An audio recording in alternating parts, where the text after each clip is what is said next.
What's going on YouTube? JT Reborn here, and welcome back to another edition of my DC comic book reviews. And in this video, we're going to be talking about Nightwing, or Night Terrors, Nightwing issue number 2. This one's written by Becky Cloonan and Michael W. Conrad, with art by Danielle De Niculo. I think that's how you pronounce it, but I probably butchered that. But yes, so this is continuing off the events of last month's issue of Night Terrors. So as we know, the background, I mean, everyone kind of knows at this point.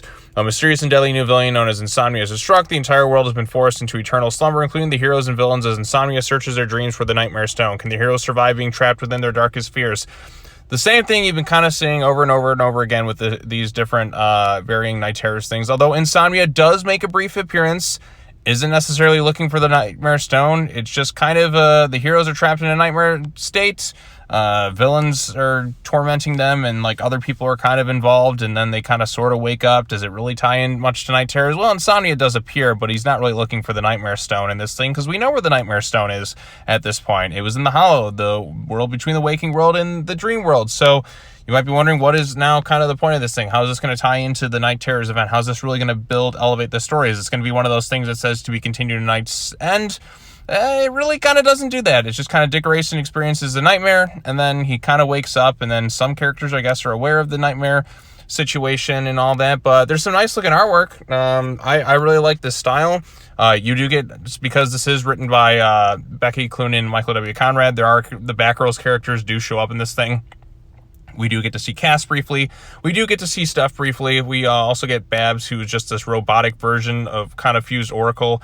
Like, and even like her lunch right there, it's motor oil as a drink, and then there's various car parts. But yeah, so Dick's doing his best to try and save her. He's kind of forced to work with Jonathan Crane. We have this Nightmare Bloody-ish version of Clayface, which does look pretty cool at some points. And then, of course, Insomnia is there impersonating various things. Now, this is the Freddy Krueger stuff that I was kind of talking about, where I felt like this is what Insomnia should have been in all these various tie-ins, kind of looking for the Nightmare Stone. Yes, we do find out where it was at, but it would have been cool to kind of see him just torment the heroes in this Freddy Krueger fashion. So at least he gets to do that here. In the Catwoman one, we don't really get that, but at least we get him kind of here.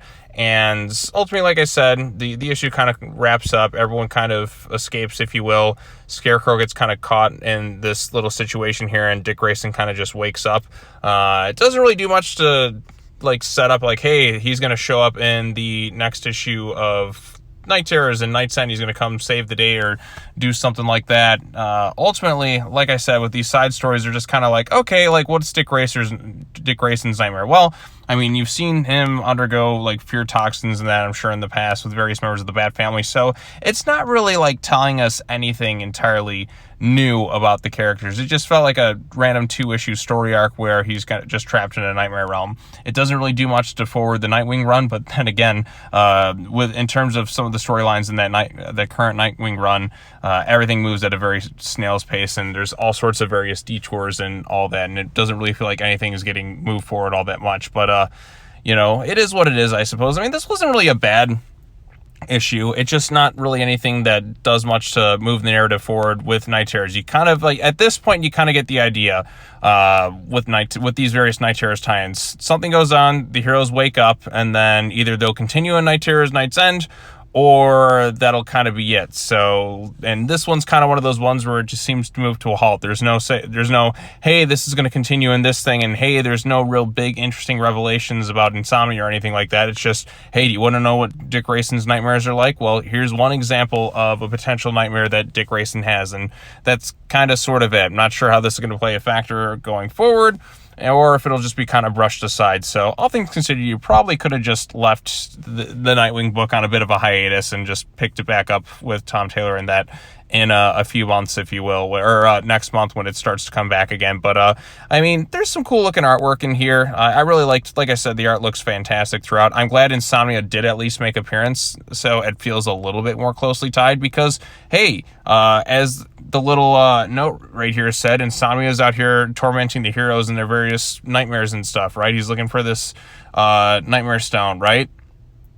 And at least he appears in this thing, and he's tormenting the heroes and all that. So at least that's good. At least he appears in some sort of capacity, like the Freddy Krueger, if you will, to let you know that, hey, at least his presence is being felt elsewhere. So I appreciated that aspect of the issue. But if you're trying to get the main Night Terror storyline, no big, huge revelations or anything like that. Just a simple two-parter of just Dick Grayson trapped in this nightmare and some crazy shenanigans sort of happens. But yeah, that's kind of the gist of it all. Not entirely necessary, but nothing really all downright terrible. There has been no issue of Night Terrors that's really just made me mad that says this is just awful. I mean, even the issues where really not much happens, they're not bad. Like, there's nothing really bad about it. I think it's just excessiveness with this event just kind of hurts it. So stuff that were by the end of it, I'm like, I didn't really need to read that to kind of get this big story. You didn't really need this huge event. I would have much rather just kind of cut off like half the titles in this event and just focused on the smaller stuff. But yeah, it is what it is, I suppose. If you want to read it, then sure, you're not going to really like find anything new or revolutionary in it, but at least there's some creative artwork and visuals and some kind of cool stuff, I suppose, but nothing all that uber important. So yeah, that's all I really have to say about this particular issue. Not too much. If you have any thoughts on it, let me know what you think in the comment section down below. Be sure to like this video, share it with your friends, subscribe to the YouTube channel for more content, hit that bell for notifications, and I will be back next with the Punchline one, then Superman, then Wonder Woman, and then I'm going to try and catch up. I haven't read the World's Finest issue or the latest Tales of the Titans comic books, but yeah, so many issues. And I got some more stuff coming up tomorrow, so look forward to all that. All right, well, that's all I have to say. As always, take care now. Bye-bye then, and I will see you all in the next video. Peace.